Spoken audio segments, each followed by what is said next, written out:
나의 사랑하는 책 비록 헤어졌으나 어머님의 무릎 위에 앉아서 재미있게 듣던 말. 그리스도께서 죽은 자 가운데서 다시 살아나셨다 전파되었거늘 너희 중에서 어떤 사람들은 어찌하여 죽은 자 가운데서 부활이 없다 하느냐.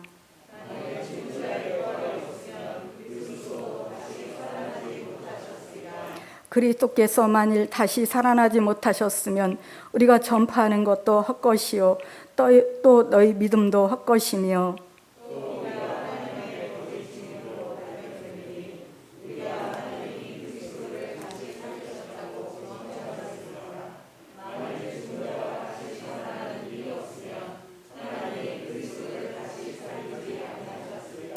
만일 죽은 자가 다시 살아나는 일이 없으면 그리스도도 다시 살아나신 일이 없었을 터이요.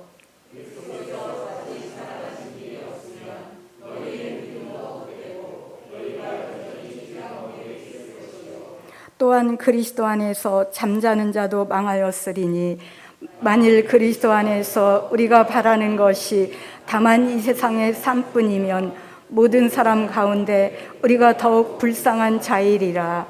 아멘. 네, 할렐루야. 우리 옆에 분들 인사하실까요? 예수님 부활하셨습니다. 예수님 부활하셨습니다. 당신도 부활할 것입니다. 당신도 부활할 것입니다. 예, 아멘. 예수님께서 부활하셨습니다. 우리가 지난 주중에 그 누가복음의 말씀을 통해서 우리가 예수님 십자가 고난과 죽음까지 보았는데요. 어제 말씀에서 예수님이 십자가에 달려 돌아가신 후에 아리마대 사람 요셉이 그의 집안이 사용하려고 마련한 새 동굴 무덤에 예수님의 시신을 안치하는 것을 보았습니다. 자, 그럼 그 다음에 있었던 이야기입니다. 이것은 뭐 꾸며낸 이야기지만요. 그래도 이 아리마대 요셉이 예수님의 시신을 안치하자 한 친구로부터 핀잔을 듣습니다. 자네 미쳤나? 그렇게 많은 돈을 들여 판 새 무덤을 십자가에 처형당한 죄수를 위해 내어주다니 자네 어딘가 단단히 미친 거 아닌가? 라고 말합니다. 그러자 아리마대 요셉은 별거 아니라는 표정으로 그 친구에게 이렇게 대답했다라고 합니다. 야, 괜찮아 친구야. 예수님이 주말에 3일만 쓰시겠다 그랬어. 라고 했다는 얘기입니다. 예. 예수님 3일 만에 부활하셨습니다. 예. 우리가 오늘 예수님 부활을 기념하며 기뻐하며 부활주일로 지키고 있습니다만은 사실은 초대교회 시절부터 예수님이 부활했다라는 사실을 많은 사람들이 믿지 않았습니다. 죽은 사람이 부활한다? 사실 뭐 있을 수 없다라고 생각하기가 쉽죠. 그래서 그들은 주님의 부활을 믿지 않았을 뿐더러 가짜 뉴스를 만들어서 부활이 없다라고 하였습니다. 한번 마태복음 28장 11절부터 13절의 말씀을 같이 한번 읽어보시겠습니다. 여자들이 갈 때 경비병 중 몇이 성에 들어가 모든 된 일을 대제사장들에게 알리니 그들이 장로들과 함께 모여 의논하고 군인들에게 돈을 많이 주며 이르되 너희는 말하기를 그의 제자들이 밤에 와서 우리가 잘 때에 그를 도둑질하여 갔다 하라. 예수님께서 부활하시자 대제사장들은 경비병들에게 돈을 주어 경비병들을 매수해서 예수님의 제자들이 예수님의 시신을 훔쳐갔다라고 거짓말을 하도록 합니다. 그리고 이 가짜 뉴스가 두루 퍼져서 많은 사람들이 실제로 그렇게 믿게 되었다라는 것입니다. 이처럼 초대교회 당시로부터 예수님의 부활을 믿지 않으려는 자들의 온갖 거짓 소문들이 난무했습니다. 그래서 복음서의 기자들은 예수님의 죽음에 대해서 분명하고 자세하게 말해줍니다. 부활에 대한 가짜 뉴스에 대응하기 위해서입니다. 예수님의 부활을 안 믿으려는 가짜 뉴스는 여러 가지가 있었습니다. 그 중에 아주 황당한 것들도 있습니다. 대표적으로 골고다 언덕에서 십자가에 달린 것은 예수님이 아니라 예수님의 십자가를 대신 지고 올라간 구레네 시몬이 십자가에 달렸다, 뭐 그런 얘기입니다. 구레네 시몬 잘 아시죠? 그는 우연히 예수님이 십자가를 지고 가는 현장에 있다가 예수님이 그만 기진에서 쓰러지자 로마 군병에 의해 강제로 예수님 대신 십자가를 지고 골고다 언덕을 올라갔습니다. 그런데 골고다 언덕에 다다라서 로마 군병이 착각해서 그냥 구레네 시몬을 예수님 대신 십자가에 못 박았다라는 황당한 얘기입니다. 있을 수도 없는 얘기죠. 여러분, 구레네는 오늘날 리비아입니다. 북아프리카입니다. 그러니까는 북아프리카에는 여러 다양한 인종들이 섞여 살지만 그래도 대부분 흑인입니다. 구레네 시몬은 여러분이 보시는 그림처럼 아마도 흑인일 가능성이 굉장히 높습니다. 그런데도 불구하고 백인, 예수님은 황인이죠. 황인과 흑인도 구별하지 못해서 구레네 시몬을 십자가에 못 박았다? 말도 안 되는 그런 이야기입니다.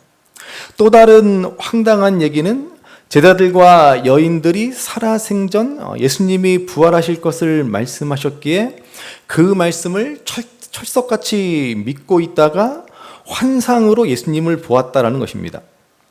여러분, 그렇지만요, 복음서를 잘 보시면 예수님의 제자들은 예수님이 그렇게 많이 말씀을 하셨는데도 예수님이 부활하실 것을 믿지 않았습니다.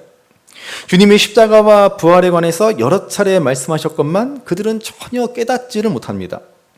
게다가 부활하신 예수님은 500명의 제자들에게 일시에 나타나셨습니다.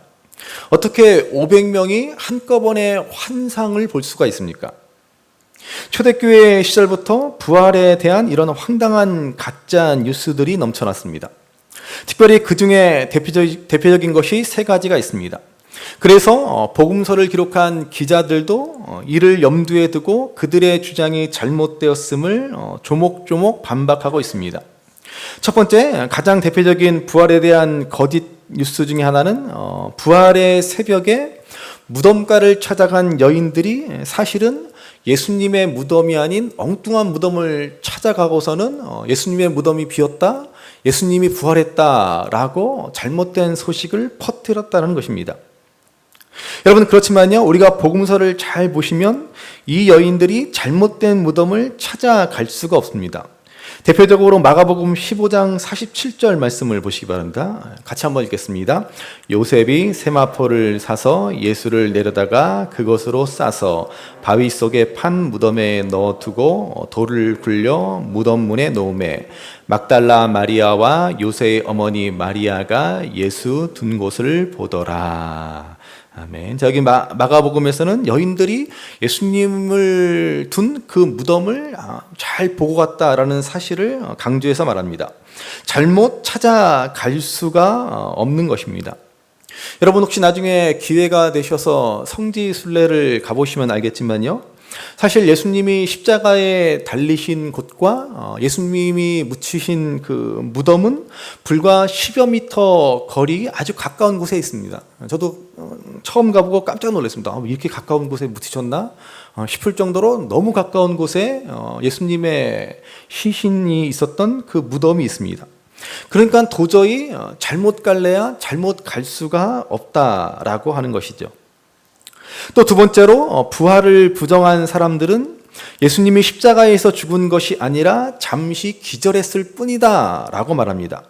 그런데 로마 군병들이 기절한 예수님을 죽었다라고 착각했고, 기절했던 예수님은 무덤에서 깨어나서는 부활한 척 했다라는 말입니다. 이런 거짓 소문에 대해서 사도 요한은 정확하게 팩트를 체크해 줍니다. 요한복음 19장 32절에서 35절을 보시기 바랍니다.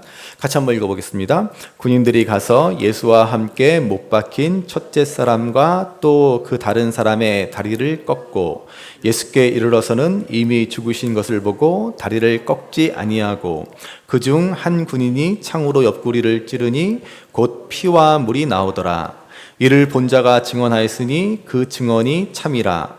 그가 자기의 말하는 것이 참인 줄 알고 너희로 믿게 하려 함이니라.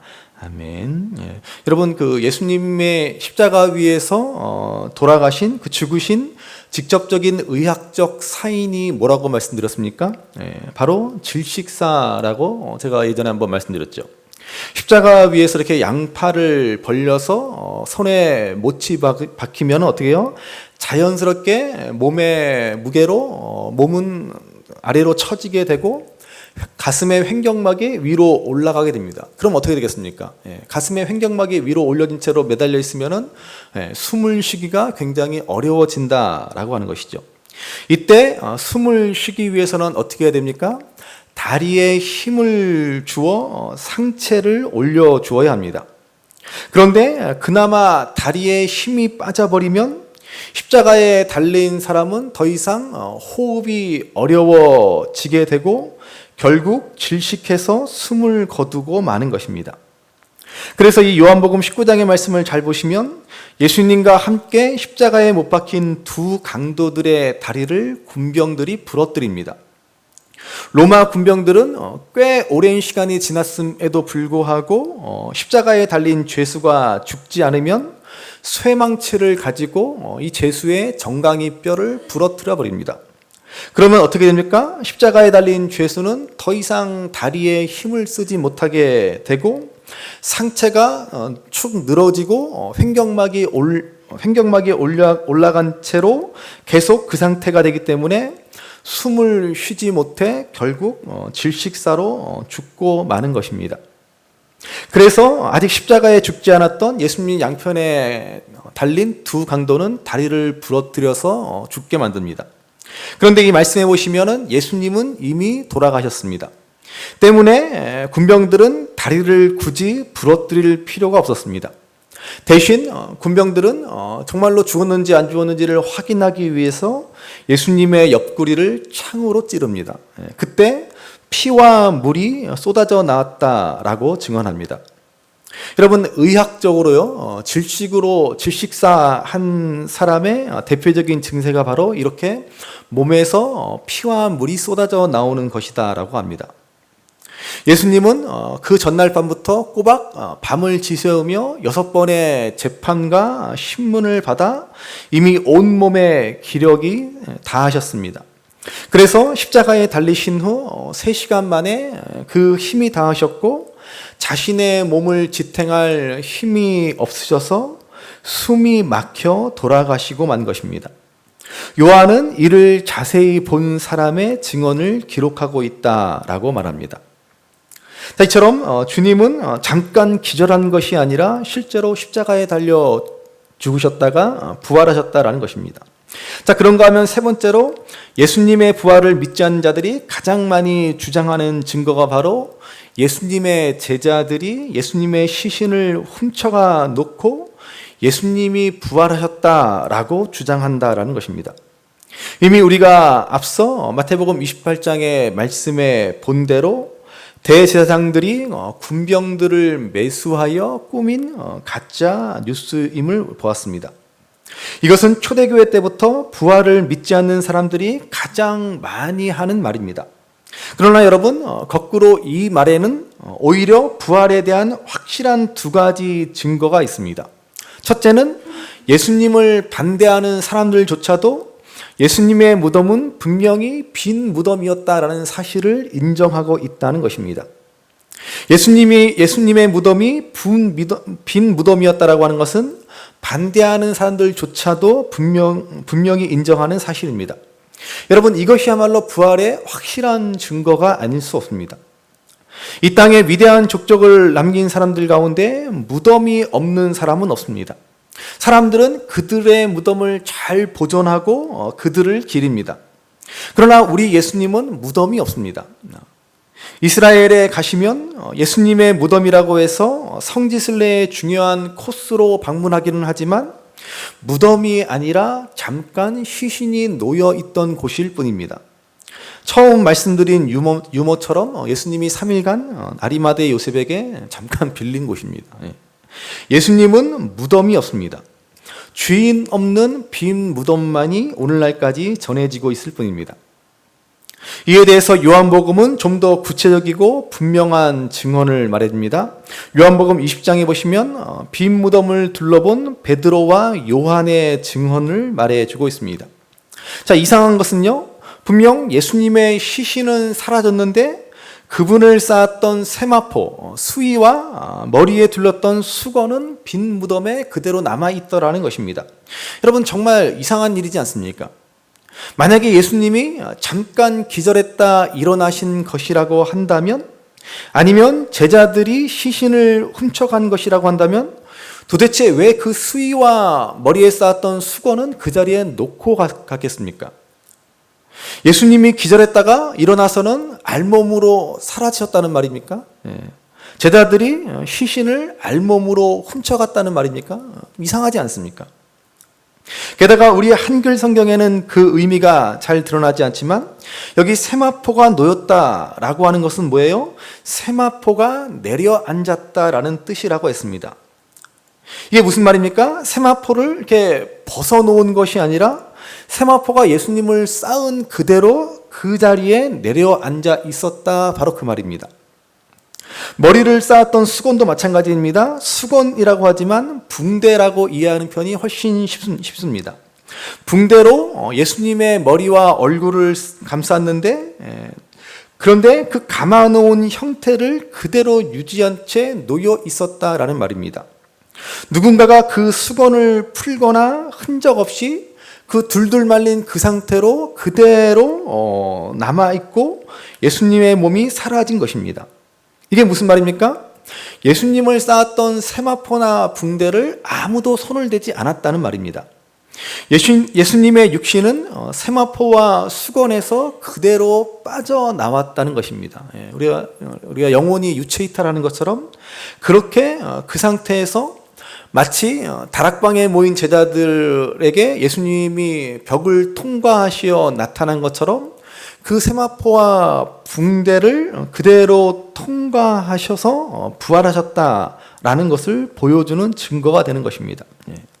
좀 더 다른 이야기들도 많이 있지만은 시간상 생략하고, 여기에 대해서 좀 더 알고 싶으신 분들은 존 스토트 목사님이 쓴 기독교의 기본 진리 76쪽부터 읽어보시면 도움이 될 겁니다. 아무튼 이와 같이 예수님의 빈 무덤은 부활의 확실한 증거입니다.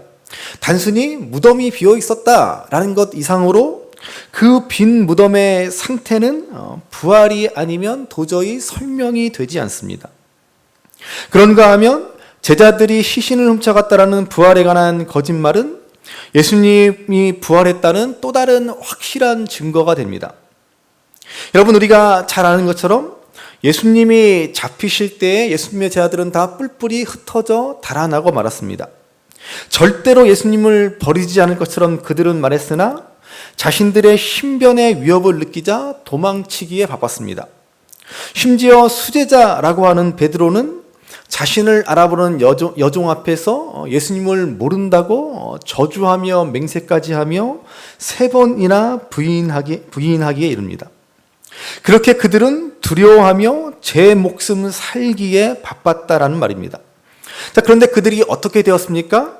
그들이 놀랍게 변했다라는 말입니다. 이제 예수님을 위해 죽음도 불사하며 복음을 전했습니다. 기꺼이 순교의 길로 나아갑니다. 베드로는 로마에서 복음을 전하다가 네로 황제에 의해 십자가에 못 박혀 죽게 됩니다. 그는 자신 같은 사람이 어떻게 예수님처럼 똑같은 모습으로 십자가에 달릴 수 있느냐며 십자가에 거꾸로 매달아 달라고 하였습니다. 도대체 이런 용기와 담대함이 어디에서 나올 수 있습니까? 바로 예수님이 실제로 부활하셨고 그 부활하신 예수님을 제자들은 실제로 만났기 때문이라는 결론이 날 수밖에 없습니다. 만약 유대인들이 꾸민 거짓 이야기처럼 제자들이 예수님의 시신을 훔쳐가 놓고 예수님이 부활했다라고 거짓말을 한 것이라고 한다면 어떻게 여러분 거짓말을 위해서 자신의 목숨을 내어놓을 수 있겠습니까? 아무리 그래도 그렇지 자기들이 시신을 훔쳐가 숨겨놓고는 예수님이 부활했다며 그것을 위해 어떻게 목숨까지 걸 수 있겠습니까? 절대로 그럴 수는 없는 일이죠. 그런데 제자들은 목숨까지 내놓으면서 이제 예수님이 부활하셨다라는 사실을 전했습니다. 이 변화를 설명할 수 있는 유일한 답은 단 하나, 예수님은 실제로 부활하셨다라는 것입니다. 그러므로 여러분, 예수님은 실제로 부활하셨습니다. 할렐루야. 예. 실제로 부활하셨다니까요. 안 믿기시나 보네. 여러분, 빈 무덤은 확실한 부활의 증거가 됩니다. 예수님의 제자들의 이 놀라운 변화는 분명한 증거가 됩니다. 부활하신 예수님을 만난 제자들은 이제 전혀 다른 사람이 되었습니다. 지금까지 자신의 안위와 욕심만을 쫓아 살았던 제자들이었습니다. 십자가를 앞에 두신 예수님과 함께 하면서도 네가 크냐 내가 크냐 하면서 자리 다툼이나 벌이며 세상 욕심에 사로잡혀 살아갔던 그들이, 그래서 십자가를 앞에 두신 예수님을 버려두고 제 목숨 살고자 다 뿔뿔이 흩어져 달아났던 그들이 비로소 달라졌습니다. 이게 바로 주께서 부활하셨다라고 하는 가장 확실한 증거입니다. 그러면 오늘 우리도 마찬가지여야 한다는 것입니다. 여러분, 예수님이 부활하셨다면 그분이 지금도 살아계시다는 가장 큰 증거가 뭐겠어요? 바로 우리들이라는 말입니다. 우리가 달라지고 변화된 삶을 살아가는 것이 바로 예수님 부활의 확실한 증거입니다.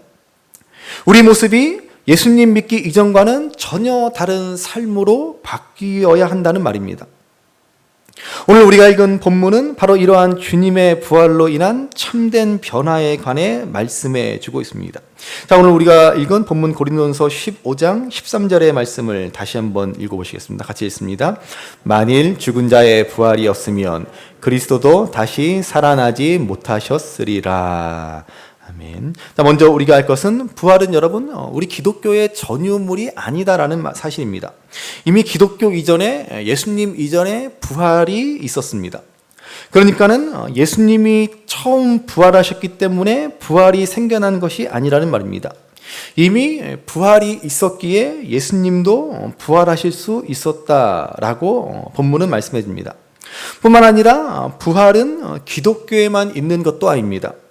대부분의 종교에서도 부활을 말합니다. 대표적으로 불교의 그 환생이나 윤회 사상이나 뭐 하는 것이죠. 부활의 다른 형태입니다. 가나안의 종교였던 바알 종교 역시 부활을 바탕으로 한 종교입니다. 바알 신은 농경신입니다.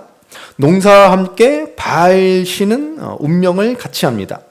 가나안 백성들이 씨를 뿌리고 싹이 나는 것은 바알이 탄생한 것이고, 그리고 추수 때 풍성한 결실을 맺게 해주는 것은 바알 신이 한창 왕성한 활동을 하기 때문이고, 그리고 농사가 다 끝나면 바알 신도 죽게 됩니다.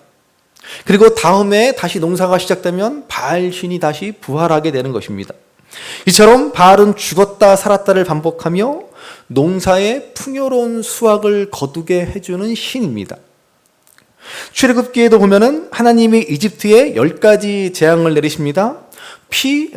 나일강이 피로 물든 사건부터 시작해서 개구리, 이, 파리, 악질, 독종, 우박, 메뚜기, 어두움과 장자 등등 이 10가지의 재앙은 단순한 재앙이 아니라 이는 하나님이 애굽의 신들을 심판하는 재앙이라고 말씀드렸습니다.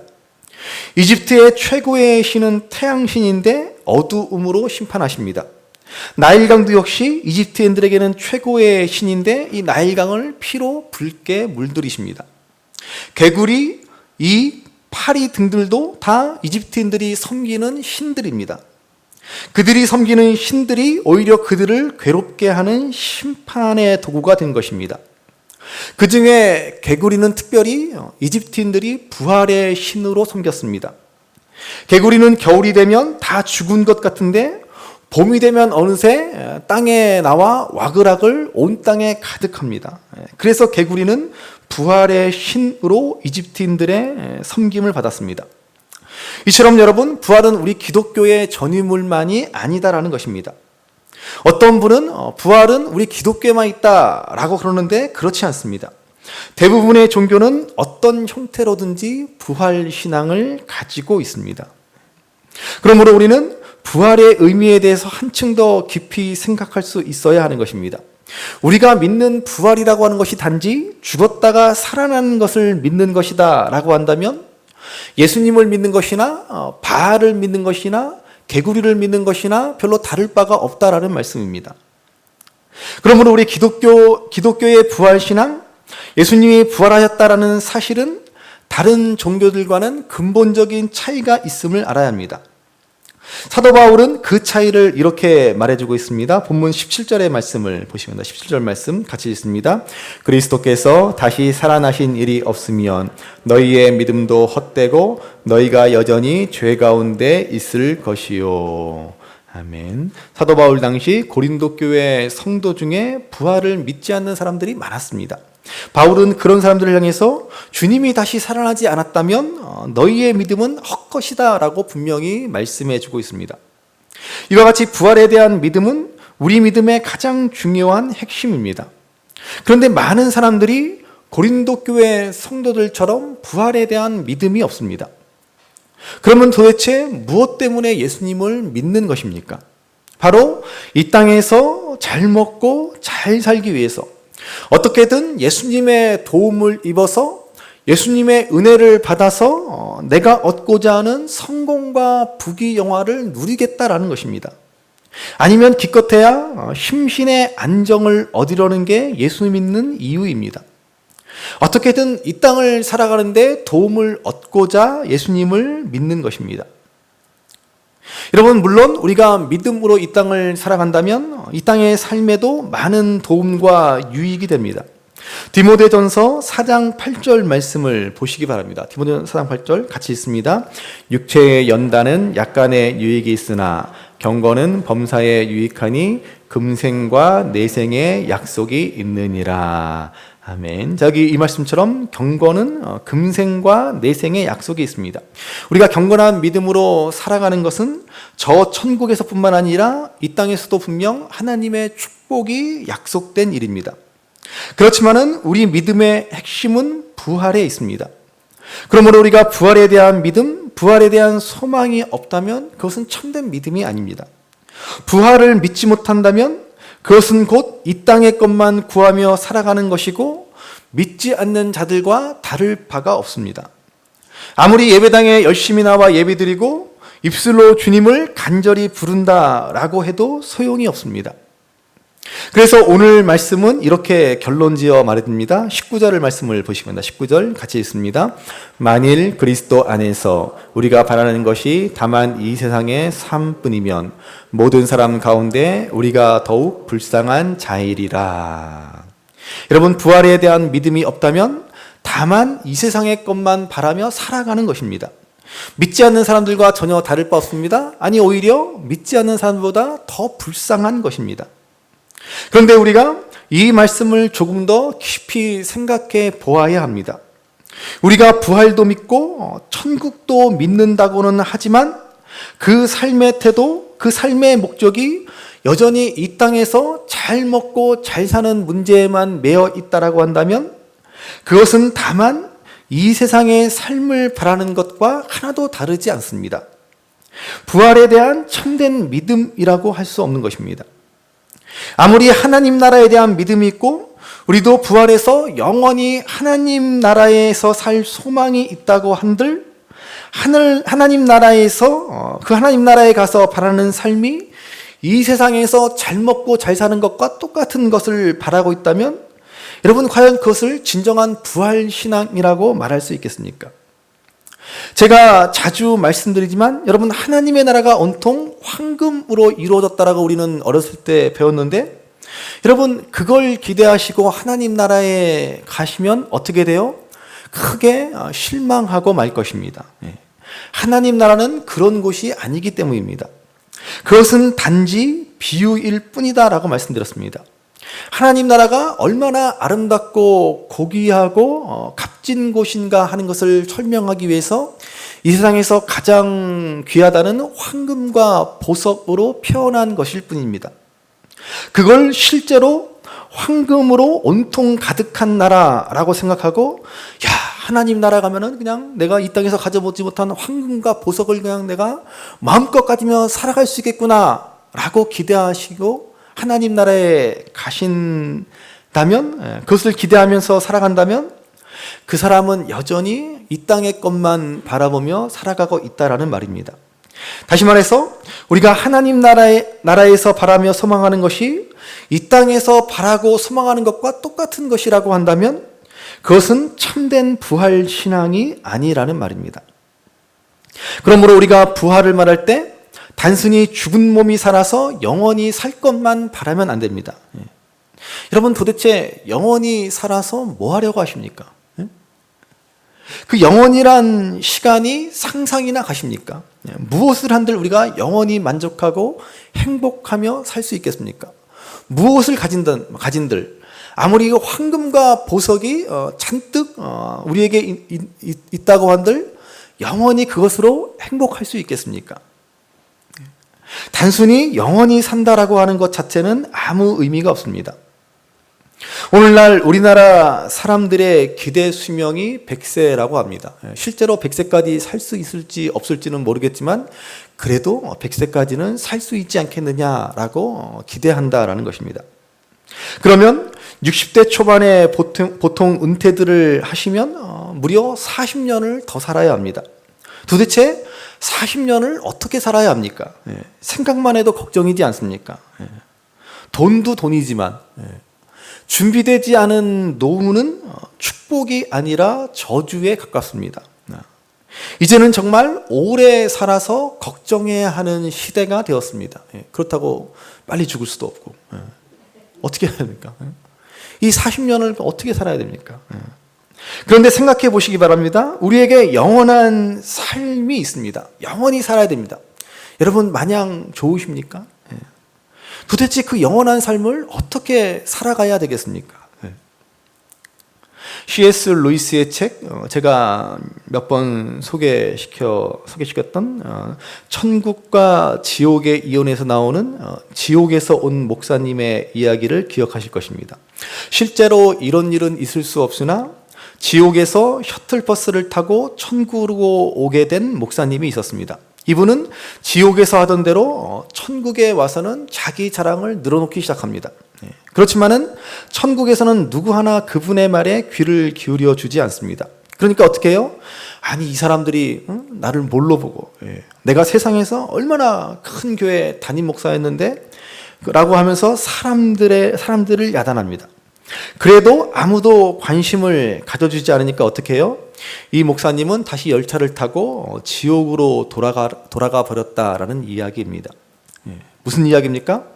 우리가 부활 신앙을 말하고 하나님 나라의 소망을 갖지만 그 소망이라고 하는 것이 이 땅에서 바라는 것과 똑같은 것을 바라고 있다면 그런 사람에게는 부활과 영생은 축복이 아니라 영원한 형벌이 될 것이다 라는 말입니다. 그래서 오늘 말씀은 부활 신앙에 관해 말씀하면서 만일 그리스도 안에서 우리가 바라는 것이 다만 이 세상의 삶뿐이면 모든 사람 가운데 우리는 더욱 불쌍한 자이리라 라고 말씀해 주는 것입니다. 예수님을 안 믿는 게 아닙니다. 예수님을 믿습니다. 그분이 부활하심으로 나도 부활할 것도 믿습니다. 그런데 그 내용을 가만히 들여다보면 여전히 이 세상 것만 바라고 있습니다. 그렇다면 우리는 믿지 않는 자들보다 더욱 불쌍한 자라고 말씀합니다.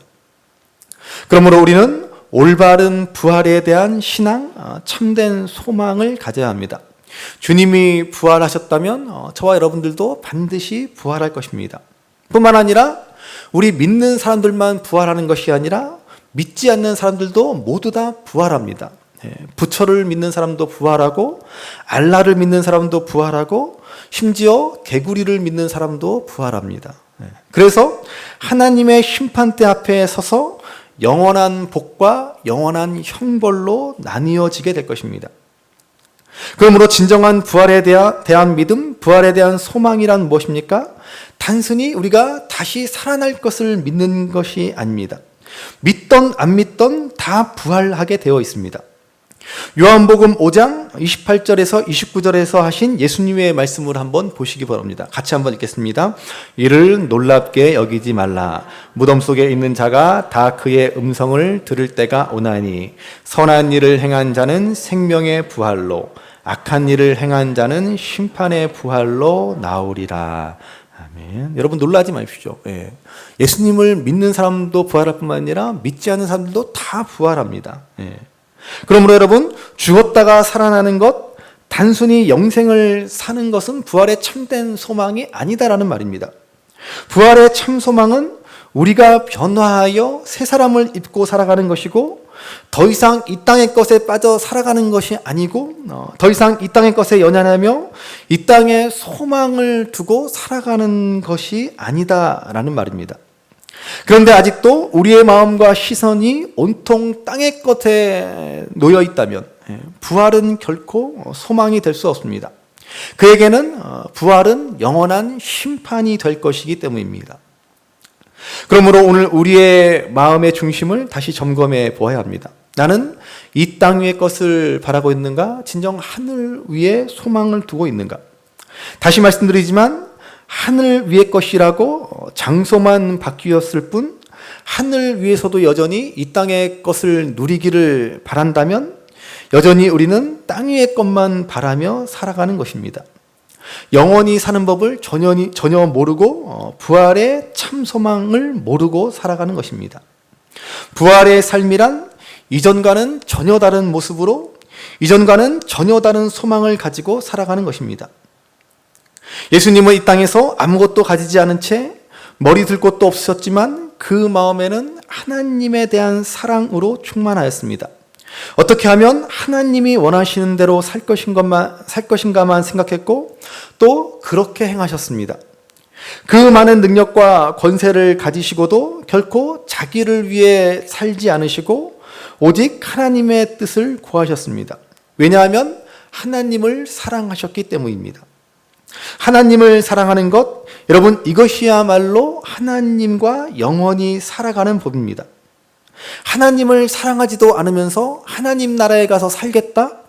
그렇다면 그것은 천국이 아니라 지옥과도 같은 삶이 되고 말 것입니다. 우리가 하나님을 가장 사랑할 때 우리는 비로소 하나님 나라에 대한 참된 소망을 품고 살아갈 수 있게 되는 것입니다. 우리가 하나님을 사랑하기에 하나님과 더불어 영원히 살아갈 영생의 소망을 진정으로 품게 되는 것입니다. 이것이 바로 참된 부활신앙으로 사는 것이고 이 땅에서도 영생의 소망을 붙들고 살아가는 것입니다. 하나님에 대한 사랑 없이 부활을 소망하고 영생을 소망하는 것은 땅의 것만 바라보며 살아가는 것이고 그것은 복이 아닌 심판과 저주가 되고 말 것입니다. 그러므로 이제 하나님을 사랑하여 십자가에 죽기까지 복종하시고 마침내 부활 승리하신 예수님을 바라보며 우리도 하나님을 가장 사랑하여 그 사랑으로 충만한 삶, 진정 하늘나라의 참된 소망을 가진 삶, 부활의 참 증인된 삶을 살아가실 수 있는 저와 여러분들이 되시기를 주님의 이름으로 간절히 바랍니다. 우리 어머님이 들려주시던 재미있게 듣던 말이 책 중에 있으니 이 성경심이 사랑합니다. 나의 사랑하는 책 비록 헤어졌으나 어머님의 무릎 위에 앉아서 재미있게 듣던 말